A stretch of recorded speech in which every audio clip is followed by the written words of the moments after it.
Okay,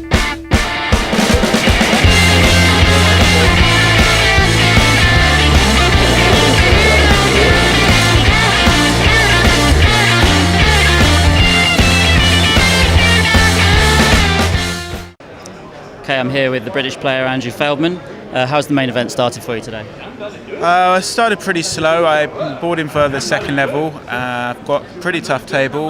Liv Bury, Sandra Newax, Brooke Parker, Eric Baldwin, David Stike. So it's a pretty tough table, but I've had very few hands.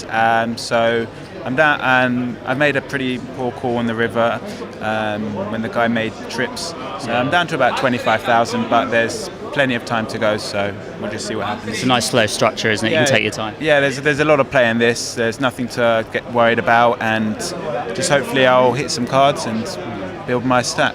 This has obviously been a fantastic year for British players, especially in the Vegas WSOPE. Do you get the sense that the British players are getting more respect, or even that the Americans are a bit intimidated coming over here this year? I think the Brits are certainly getting more respect. Last year it was pretty disappointing. There wasn't really any big results for the Brits, but this year it seems to be the year of the Brits. 5 bracelets they picked up and winning EPTs and WPTs and getting deep in events. So certainly I think the Brits are getting a lot better. Poker's getting much bigger out here, and I feel like they are certainly players to be worried about when you're up against them. And it's been a hectic schedule, especially in London lately. What are your plans after this event? Are you going to play the EPT? Yeah, I'm planning to play the EPT main event, possibly the I think £20,000 high roller event as well. So we've got those 2 events to look forward to. And then after that, I guess back on the EPT scene, travelling around Europe, and fingers crossed I get some deep runs.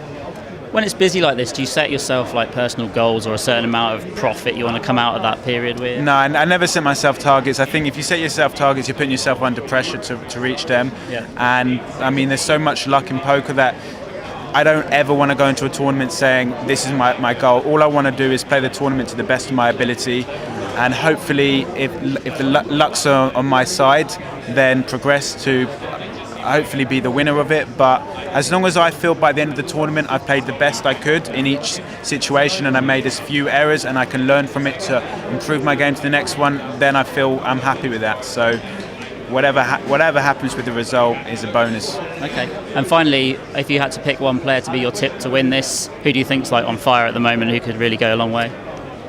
On fire right now, well, Sam Trickett in terms of British players is certainly on fire, but Phil Ivey would be my number 1, as he is in all tournaments. But I guess the most informed player would probably be Andrew Pandling. Okay. He came second in the He came second in the Six Max event, and from what I understand, he's one of the chip leaders today.